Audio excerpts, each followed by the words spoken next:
Hi guys, welcome back to On Air with me, Abigail Ratchford. Today is episode 8, and we are going to be talking about all things communication and dating, relationships, all of that stuff, and the importance of communication. It's crucial to having healthy relationships, and just especially in the beginning, like when you're first getting to know somebody.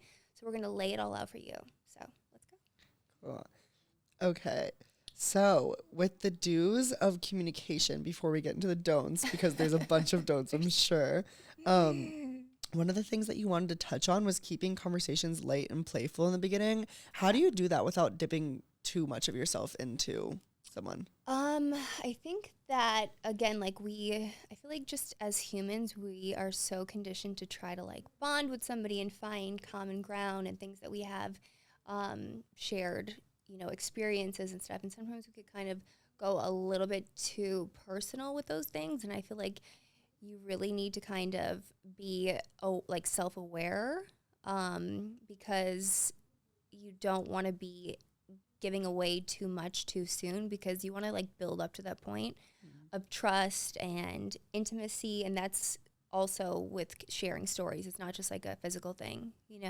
Yeah. Do you have you ever sort of had like a manic dating stage, like where in the beginning it's just like such a fast connection, and then later you're like, okay, that was a little too much, too fast? Yeah, I did. Not recently, because I feel like as I've gotten older, I've kind of learned to pace yourself. Even if you feel like insane chemistry with the person, you feel like, oh, I want to, tell this person everything. We could talk for hours on the phone. We could, it feels like I've known them forever. But you kind of have to like put your foot down a little bit and just be smart, because I feel like that happens so many times, especially with women. We always want to like bond with somebody and, tell them everything about us all at once, and I feel like it's just not a good idea. Yeah. So. Have you ever had an experience like where you've done that and then like you've shared so much of yourself and then either they've pulled back or you felt the need to pull back? Like, why do you think that happens? Yeah, I feel like that has happened to me before, and I feel like it was kind of just like too too much too soon, and I feel like anything that's like that intense is bound to burn out quicker, because it's just like, just you're speeding through the initial dating stages. Like, you want it to feel like it's 6 months, even though it's only like 6 days. And I feel like that's just like a recipe for disaster, because you just kind of, there's nowhere to go from there. I feel like that's happened with Pete Davidson and like every single Exactly. yeah. Exactly. Have Yeah. you ever heard like any like LA stories floating around about him? No, actually, I haven't. Well, because I think, yeah, he's in New York, but he probably, Yeah. I really haven't met any girls that have dated Yeah. him so far. I So. feel like he's so good at keeping things on lock and he's simultaneously messy. And I I don't know. know how it works. Yeah, he definitely seems like he's like kind of a love bomber though, Yeah. or something, but I feel like that's the same thing that happens with him. He just goes like puts it on too strong. Yeah. Would you ever date like a comedian or no? Yeah, not him though. Yeah. Yeah. He's hot. You don't think he's hot? He's cute, but I don't know. I feel Yeah. like he seems like a big smoker. Yeah, I can't stand that. Yeah, I feel like he looks like he's like, Even like weed smoking is really gross. yeah, I don't like somebody who constantly smokes anything. Is that like a complete like, Yeah. yeah. hmm Like every now and then it's like, okay, if they smoke like weed before they go to bed or something. Yeah. But people that are just like always smoking or Yeah. I mean, smoking cigarettes is like, Have you ever had like a chain cigarette when you're like drunk? probably, yeah. Yeah. Not recently, but back in the day. But no, I Yeah. would never. Now it makes me like sick, even the smell of it. Yeah. I think that it's really interesting, like the sort of ghosting dynamic after a honeymoon phase. Why do you think that happens? I feel like that kind of is common because, again, like the woman feels like, oh my God, we're so close. I've shared so much and stuff. And then maybe kind of puts like a little bit too much pressure on the guy, or is like, where do you see this going? Where do you see yourself in 5 years? Like, are we exclusive? What are we? And that just scares men away, I would say. Like, they like to be the ones that kind of pace it. So whenever a girl comes on too strong like that, like a lot of guys don't really probably want to have that conversation. So they just kind of start, slowly ghosting. Yeah. So then have to deal with like that awkward conversation. Yeah, the small talk in the beginning, like, is that something you're fond of, or is it like, I can't stand small talk. It makes me so anxious. What do you mean? Like in the first date, just the small talk, trying to like understand their hobbies or what they're into. Like, do you think it's Yeah. important for women to like show interest in that? I feel like I'd rather know like kind of things that they're like passionate about. Like, Yeah. you know, if it feels like it's like a job interview, or if they're asking really Totally. stupid stuff like, what was the name of your first pet?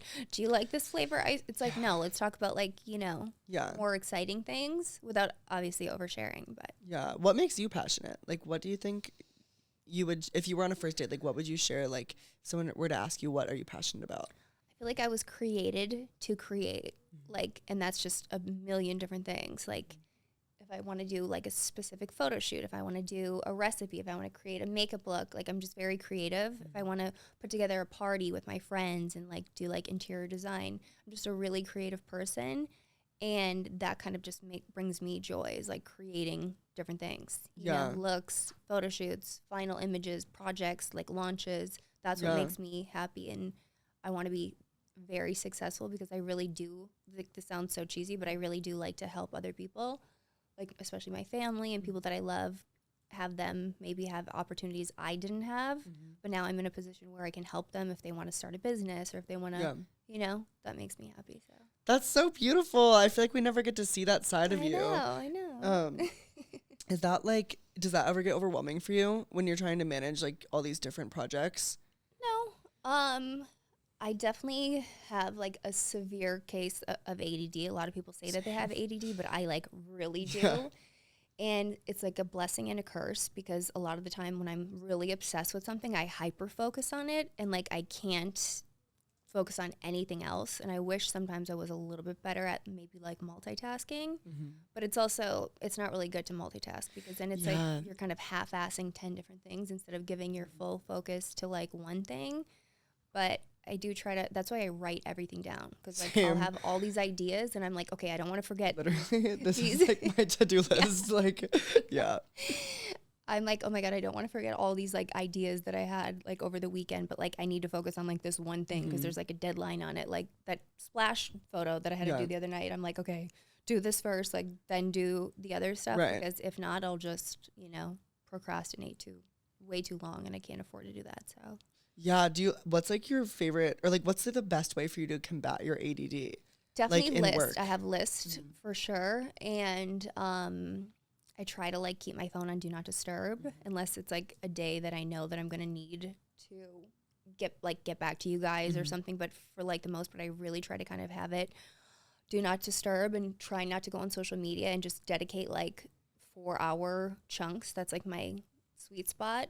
Like just spend 4 hours, knock out this like these things on the to-do list, and then that's it. Yeah, that's such a like interesting. I feel like growing up with ADD and like becoming an adult is, you like as an adult you almost feel like cheated out of time, because you're like, I wish I knew that I could handle it this way. I know, right? Yeah. Do you ever like find yourself starting new sort of ways to organize, and then you have to like restart again because it's like you don't stick to it, or it's like difficult to. And I definitely, one of the things I really need to work on is like I have this obsession with things needing to be perfect before I begin them. And I really tried to kind of get rid of that idea, because it's like never, you know what I mean? Like, yeah, it's never going to be perfect. No, like I'll be like, oh, like let me create this one rack in my room just for what I want to wear for the month of April. And then once everything's lined up, I'm going to hit up these photographers that I want to shoot with. But then like if the clothes aren't lined up perfectly, I don't even reach out to the photographers. So then exactly I'm like, okay, you have to be able to do one thing without everything being 100% the way you want it, because I feel like perfection is like the opposite of progress. Like you're not going to do anything if you're always waiting for it to be 100%. You know? Yeah, it's really interesting too, because you can do those things and then you end up like taking one thing from one piece and adding it to different. It always is different than you plan it. So it's like you can do the best that you can. It's like either do nothing at all or do something that isn't amazing, and it's like you should just do something. You know, no, for sure. It gets so difficult. We should do like an ADD or like OCD episode. Oh my God, that would be really interesting. Do you think you have like any OCD? 1,000,000%. Issues? Yeah. What's like the weirdest OCD sort of thing that you have? I definitely write things out like 5 times in a row. Yeah. And then Oh my God, I feel so seen. I Like I didn't know anybody else like really did that. yeah, and then I like if my makeup and stuff. I have housekeepers come twice a week. Mhm. They have to like color coordinate everything, and if anything's out of like a spot, I'll be like, "Why is that not there?" And I'll start to Yeah. like panic. Yeah, I get it though. It sounds so Yeah. crazy like saying it, but in the moment it really is just like Yeah. that. No, for sure. Like it just makes everything And I else, have like a constant fear. There's actually a word for it, but I can't think of the name of it. But it's a fear of forgetting things. oh my God, me too. Yeah. I know exactly what you're saying. That's why I have things written. I have a Yeah. list of 10 things and 3 of them are the same exact thing because I've gone back and Yeah. that is, or it'll keep me up at night. So sometimes I'll look at my phone in the morning and like, cause I get up a lot during the night to go pee, and I'll have like a note that I wrote at like 4 a.m. and I won't even remember half the time. And it'll just be like one word, like a song or some kind of thing. And I must do it when I'm half asleep, and I'll just be like, maybe I was dreaming about it, and I write it down. Cause I'm like, I have this fear of forgetting things to the point that I literally need to write everything out. How do we get over that? I don't know. I think we need to go to therapy. No, same. It really does fuck me up. Like it'll be like, okay, 6 p.m. I'm like done with everything I had to do that day. And like, I'm going to go to bed at 10 p.m. But like 2 of those hours, my brain is still so on Yeah. that it's like impossible not to look through my list again. Oh my God, I or know. like I check to make sure my alarm's set 15 times because I'm like so nervous that it's. Yeah. Or like this is something that I've also done on dates too. If the guy's telling me a story and I'm like very interested and one part of the story makes me think of something like that happened to me, I'll almost black out like, and Everything I won't they're really saying. listen to the rest of the story because I want to make sure that I remember the story that I want to tell them that they reminded me of. And I'm like, I just go into like Me autopilot. I'm like, they're like, am I boring you? I'm like, no, but let me tell you, like, I literally do that I all the always time. do that. I was scared. I know exactly what you're talking about, and I was scared that it was like a narcissistic tendency because I'm like, I don't really care what It's- you're yeah, saying, but like I have a fun story, bitch. Like, there's so many things that I've realized like in this past year that I thought were different things that now I realize are ADD. Like I used to think, oh my God, maybe I'm just lazy. And it's like, no, there's a lot of Yeah. things that go with ADD that like you don't want to start something until it's perfect. So you go into like freeze mode. And we Yeah. always think, oh my God, I'm just so lazy. I can't get it together. But a lot of it stems from like different features of ADD. So yeah, there is like nothing more gratifying than when you're able to catch something in the moment and like not sweat it and be like, oh, I know why I'm doing this. Holy Right? fuck. And then you're like, you just breathe and it's like, okay, Yeah. this is making me feel uncomfortable, but I'm just going to go with it anyways. go to the next thing and like try Yeah. not to think about it too much. Yeah. Yeah. Anyways, so communication, right? Do you like, with past partners, did you ever find yourself having to explain your ADD or OCD issues? Yeah. Especially with my like last relationship where we lived together. Cause he would just be not messy, but like he would leave things out of place. And then I'd be like, what are you doing? And I would literally dwell on this thing and be like super focused on it. And then it was just like a constant, like, I'm like, okay, this isn't even me being like normal. I had to understand not everyone is like super OCD with like the way that things are put in order. Totally. But it was definitely difficult in the beginning, kind of Yeah. separating it. How did you like handle that? Were you just like, okay, I have to let this go and like you breathe through it and like kind of move Yeah. on? Yeah. I was like, as long as it's not my stuff, like you just stay out of my closet. Yeah. And like kind of just accept that you don't have control over everything. Yeah. That's really the only way to kind of push through. Yeah. Ian will like drive up with me in the morning to work when he comes in office. Yeah. And I have this like spray hand sanitizer, this like lavender one in my console. And it'll just be like missing. And I'm like, he was just like touching it, like moving it. And it messes me up so bad my OCD God. wise because I'm like, it needs to be there, not like in the Right. side door. Like, oh, it freaks me out so bad. Okay. Let me move on. Okay, so the last part of do's in communication with dating, what are some do's and things you should and shouldn't share on a first date? Like, what are some things that you think would be good to share? I think maybe like you want to definitely, of course, ask them about themselves and share like a little bit about yours. But I feel like when people kind of dominate the conversation, it's like, ugh, I hate I that know. when somebody just takes over. You Yeah, and know? it's all about them. Yeah, it's good to kind of like give and take a little bit, but you want to keep it like Yeah. balanced on both sides. Have you ever found yourself like in a position where you're just kind of excited to talk about yourself and it's hard to like listen to other, do you know what I'm saying? Yeah. or the conversation just sort of is centering around you just because it is. And I it's feel like usually the only time I do that is like if they genuinely kind of are controlling the conversation and they ask one question after the other and like one of my stories, whatever, kind of prompts them to follow up with another question. But I won't just go on a ramble on unless they kind of are continuing to follow up with like more questions. I'm starting to think I'm a narcissist because I really love when people just ask a bunch of questions. Really? Oh my God. Or like they seem excited about what I have to say. You know what I mean? Yeah, and then it kind of does get me on like that's like normal though. Yeah, I think so too. So we have here in this don'ts of communication and dating is speaking poorly about yourself or past relationships. Why do you think that women are so why do you think women feel inept to talk poorly about themselves? I don't know. I feel like that's like such a mistake that women make, especially early on, because again, like these like first impressions that you make on somebody are everything, you know, and you don't want to be bad mouthing your ex. You don't want to be making it seem like you've had like horrible luck with men or in dating, because then it kind of just seems like you're, I don't want to say like not desperate, but like defeated. Like it's like, oh, this is my last resort. That's why I'm like on a date with you here. You know, like you want to seem like you're there with that person because you choose to be. Like you could be a million other places, but you're not. Like you're there with them. And you don't need to say that, but your actions kind of will like bring that point across without you having to say it.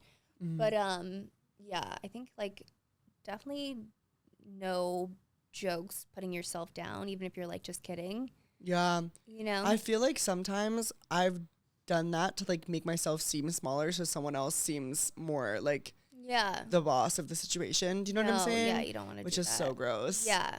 It's so uncomfortable. So with this communication and dating that we're talking about, there's these great case studies of communication, which are literally just dating shows. What are some of the dating shows that you're into? Oh my God. And would you ever go on one? No. Really? Never? I would Like I would never go on as a You're contestant. too mysterious. Yeah. If they asked me to be a host, That'd be maybe. cool. But like me going on as a contestant at this point in my life is just like going backwards. Like It's so true. the one that I love lately is Love is Blind. Same, I started that last night. But I like watching that because I think so many of the contestants are just like delusional kind of. Oh yeah. I know, they're like on day 3. I like when they're self-aware but will still say things like, oh, I think I'm in love with them. But it is day 3. And it's like, what are you talking about? Like, no, it's so funny. Do you think if you were in that situation that like you weren't able, I mean, if you guys haven't seen Love is Blind, do you want to explain it? Yeah, so basically they are paired with these people and they're like on both sides of a wall, so they have no idea what the other person looks like. They're in these pods where they spend like 8 hours a day kind of just getting to know the other person. I think they like give them like wine and drinks while they're in there. They get like comfortable and they kind of just, this is like a case where they really overshare because they really want them to get the full-on dating experience, like fast and furious and with everything except for knowing what the other person basically looks like. So then I think when they like choose them, they have the decision like, who are you going to choose? And they match them up. Then they see if their connection is like could sustain now that they are face to face. But a lot of these people are like the definition of delusional. I know. Like thinking they're in love after like 3 days is insane. Yeah, they think that they're in love. They say, I love you. And then I feel like reality hits and they're like, oh my God, like this is like, we're not going to last. It's like I have a job in a real life. Like I can't just like be in this pod all day. If you like were on that show and you found like a really great connection with somebody, you were super excited to like date them after, and they came out and they were just like totally not your type physically, how would you handle that? I don't know. That's difficult. Like a 5'5" like white guy, like who's like balding. Like what would you do? I'm not saying you know what I'm saying. No, you know what I'm saying. What are you saying? My type is like a really tall black guy. Yeah. No, I'm thinking of like a 60-year-old like white like wrinkly man. Yeah. Got it. Oh my God. I don't even know. That would be, I mean, that like I would like to think of myself as somebody who's not shallow. Yeah. And you know, I like to see people for more than just the exterior, but there's like definitely a line, you know, because physical appearance is important, but I feel like, it would have to be like some hope. There'd have to be some potential in making them look decent. Yeah, I've only seen a few episodes. Do they ever set people up like that?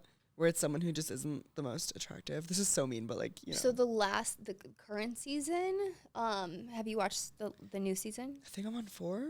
Okay, so that's a new season. Yeah. So the one girl, Irina, everybody just like hates her because she thinks she's, I think like a supermodel, and she's an attractive girl, but her attitude just makes her like so unattractive. Yeah. But yeah, I won't give it like any more away about it, but that's pretty funny though. Yeah, I really need to see that show. I need to finish it. Or I like that dating shows aren't chronological because I don't have the attention span. You can just tune in whenever you want. Yeah. So continuing on the don'ts of communication and dating, how do you feel about nagging? And like, what do you do when your partner just isn't cooperating?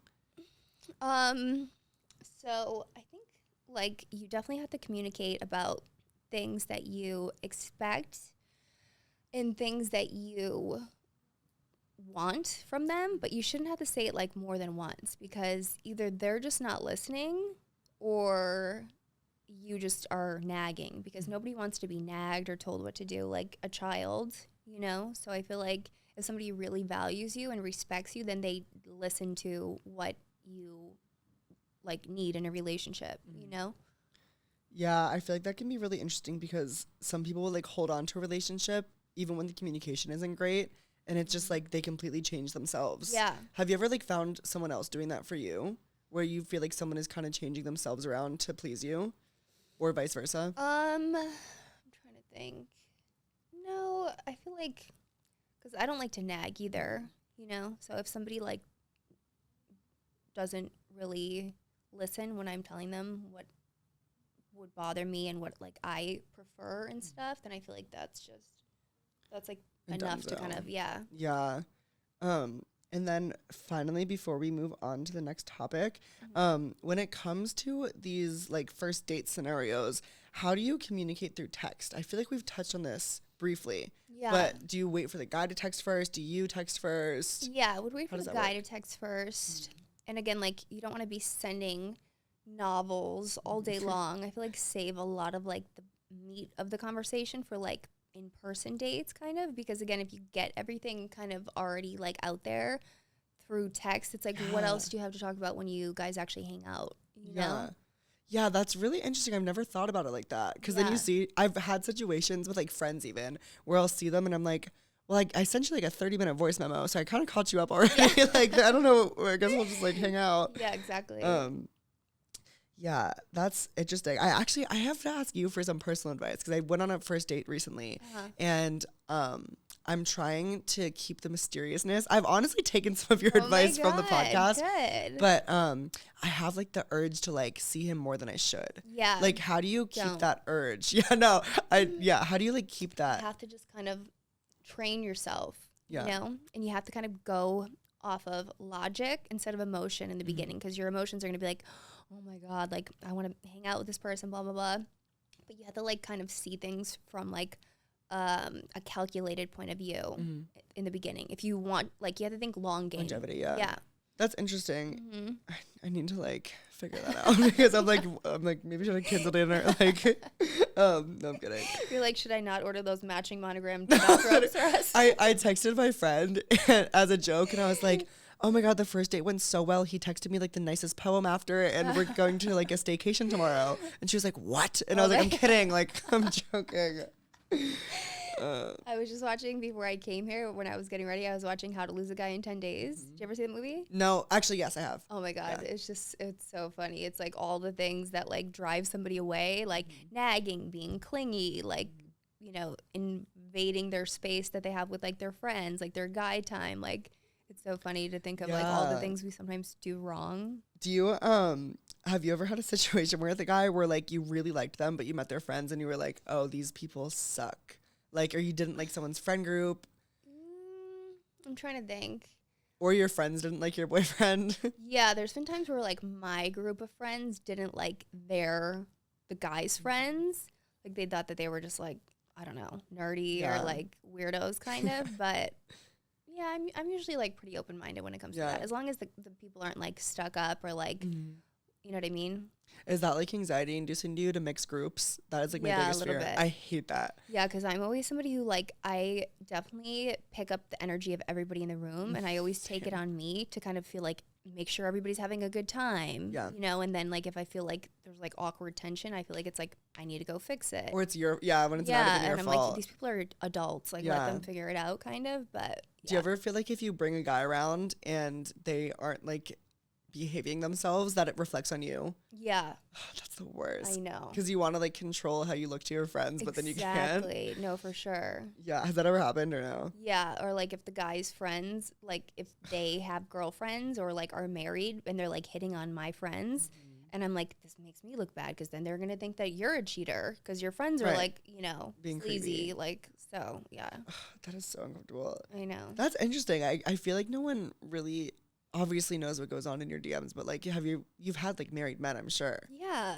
And I'm like, gross. Have you ever like clapped back and been like, you have a wife? Like, yeah, I used to do that all. Now I don't even like care, but I used Yeah. to always do that. Like if guys would send me like creepy DMs and like Yeah. their profile photo would be like of them with like their kids and wife, I'm like, and like holding a fish. yeah.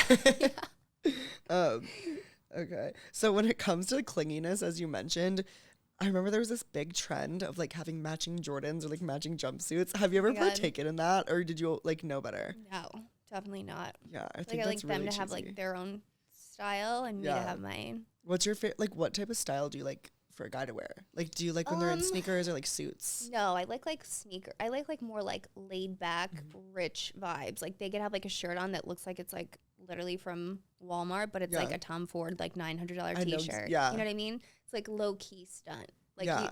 are they like a billionaire or are they homeless? Like It's always the guy, like the 50-year-old man in the New Balances and like Yeah. the sweatshirt and like the Guy Harvey fishing shirt that is like a Exactly. billionaire somehow. yeah, because they just don't care. Yeah. Yeah. We were actually, this actually is so funny. You were mentioning how a friend of yours who goes to the same gym as me knows this billionaire there who my like God, is yeah. really like, Gross. you wouldn't know that he's a billionaire. You never know. I know, but I think that guy's actually not attractive at all. Like my type would be attractive. Oh yeah, but no. wear like a hoodie and like, you know, like sneaks and like whatever, but like their outfit's actually like expensive, but Yeah. they just look like they don't care. Yeah, It's I like know exactly what you're effortless saying. swag, you know? Yeah, it's like a Rolls Royce instead of a Lamborghini. Yes, exactly. Understated. Okay. With like the nagging and sort of communication thing, what is your reaction when you're like, when you do receive like a long ass paragraph? Like, how do you even handle that? God, it's like an instant like, yeah. I Like a death can't. zone. Yeah, it's like a death sentence. Um, I usually just block them. yeah. yeah. Yeah, I don't blame you. That's like the reason that D&D was made, I feel like. Yeah, for sure. I don't like to put on like the full D&D because I'm scared of emergencies, but if you scroll through my text, it's all like the silent bill. Yeah, 1,000,000%. If anyone sends me like a long ass paragraph like that, especially a guy, I feel like that's like a girl I thing. just was Yeah. going to say that that's like woman behavior. Like, Yeah, it's definitely and gay women. people. Yeah, because it's very like emotionally charged, and I feel like a guy, like a straight man, should not be Yeah. that like, you know what I mean? It just is like a turn Yeah. off. It makes them look weak, and I don't like that. Totally. Like an instant turn off for me. Yeah. Like a weak guy. That's kind of interesting. Like for women, it genuinely just is kind of a really good communication thing. And for Yeah. men, it always is like ramped up and it's always like crazy things that don't need to be Yeah. said. Especially if it's early on. Yeah. Like, okay, if you've been together for like a year and you guys actually get into like a real argument, that's one thing, maybe to send like something over. But like if it's early on and this person is just like acting like a little bitch, it's like, oh God, no, I can't. Yeah. That's so overwhelming to deal with too. Yeah. Yeah. There's like, I've seen this quote where it just talks about like, when you're in a relationship, the main thing to make sure of is that they're adding to your life, but you would be fine alone. Yes. You know what I'm saying? Exactly. How do you like keep that balance between like not caring if they left tomorrow, but like still? I think that's, we kind of touched on this like on my last episode, like you really need to not lose yourself in the relationship. Yeah. And you really need to like make your life and your goals and your dreams and keep your own activities that you do without them and all that stuff. Like that has to be like 90% of your life. Yeah. And then they should add to it. So again, like if they left, you'd be maybe sad, but like your life Yeah. goes on, you know? What do you do in like everyday life to ensure that? I think maybe just kind of develop like a routine always, and then always kind of check back in with yourself, and just make sure that you're not like, it's so easy to kind of get like enmeshed with one another. Your groups become the same, your activities become the same. But again, like I think that like relationships that end up being very healthy and last long, they always kind of both have their own life. You know? It really is such a beautiful thing when like you can adapt someone into your friend group. How do you keep that separate though? Like you know what I'm saying? Like, do you only have them come to big events, or do you, like, if it's a girls' night, do you keep that as a girls' night? Like, definitely I would say like they should have like guys' night. You should have girls' night. But then of course if there's things that are like group outings or like games you guys all want to go to, or concerts and stuff, that's kind of like you can mesh them together. But I think it's definitely important to still have like your girl time, your guy time without the other person. So for this last section, we're just going to hop into communication as a love language. It's sort of adapting the words of affirmation that you mentioned. And I think that there is a lot of talk around how to express love and not love bombing, as we talked about. How do you think that like you affirm to someone that like, oh, I love you? Like, do you know what I'm saying? Verbally, without over communicating. I think like in general, people like to feel appreciated, and they like to feel like their efforts don't go unnoticed. So it's nice to maybe like not just give them generalized things like, oh, you're the best. Like, be like, you know what, that was really nice. Like, I appreciate what you did for me yesterday. Like, help me with, like, so they realize, oh my God, she notices those things, you know? I feel like that's important. And then just like checking in with one another, you know, because sometimes, again, we don't realize like our partners can't read our minds. And you always want to make sure that you're not doing anything that's like disrespectful to your partner, like things that you might think are like playful, maybe they might be bothered by, you know, with like the way that you communicate to other people. You always want to kind of make sure that you're respecting your partner's boundaries and stuff. When it comes to like good morning texts and things like that, how soon do you think is too soon? And have you had to have a deal? I don't know. I feel like the good morning texts are like a little bit overkill. Yeah. I don't know. They always kind of bothered me because I'm like, especially if like you just saw the person the night before, it's like, really? Like, don't you have stuff to do? Don't you have a job? Don't you have to go make money? Like, why are you just like sending me this novel first thing in the morning? So, I don't know. If you haven't seen the person in like a week or two and they send you something nice, that's one thing. But if it's like right after you guys went out the night before, that's like, God, no. Yeah. And what about like, have you ever had like cute pet names, or do you always like hate it? No, I hate that. Yeah. Wait, what's your sign again? Fuck, I forgot. Aquarius, right? Yeah, that makes sense. That's such a like Cancerian like thing to do, is to like have pet names. Yeah. I appreciate like a good like babe, like babes, every night. Babes, but like nothing like cheesy. Yeah, I know exactly what you're saying. Okay, guys, so that wraps up today's episode on communication and the importance of communicating in relationships so that you can have the relationship of your dreams. And what else? Is there anything else? Yeah. Don't how to survive with OCD and insane ADD. We're going to do another episode just on OCD because there's so much more that we have to touch on that we briefly kind of skimmed today. But yeah, I think that's it. I think it's good, yeah. Okay, cool. Sounds good, guys. Thanks for tuning in. I'll see you guys next week on Air with AR. Love you.